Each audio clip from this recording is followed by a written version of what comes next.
A new book written by two journalists alleges steps were taken to conceal former President Biden's declining health while he was in office. Original Sin, President Biden's Decline, its cover-up, and his disastrous choice to run again is out today.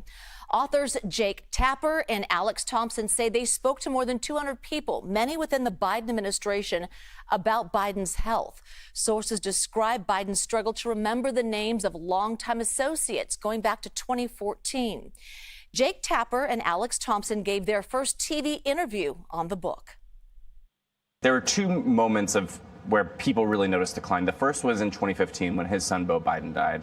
Advisors from the time just noted, it was like his brain was like pouring water into sand. It just disintegrated. People that visited him in 2017, 2018 felt like he'd aged 10 years in just 2. And on the campaign trail, aides could see it.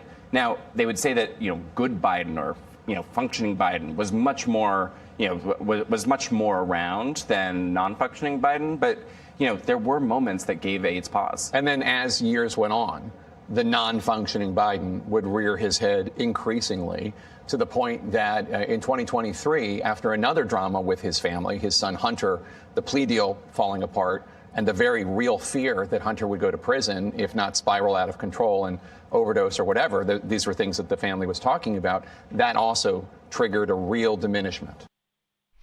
So this all comes as Biden was just diagnosed with an aggressive form of prostate cancer. CBS News White House reporter Aaron Navarro is in Wilmington, Delaware, with reaction to the book.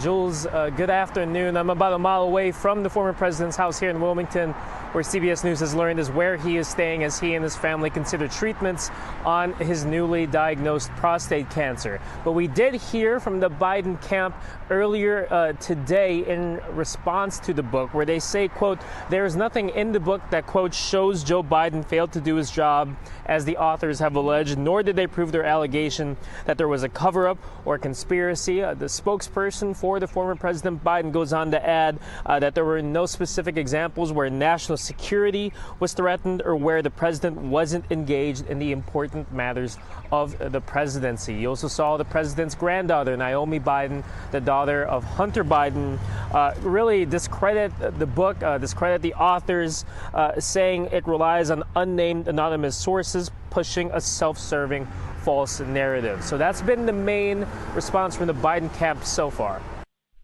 Aaron, thank you.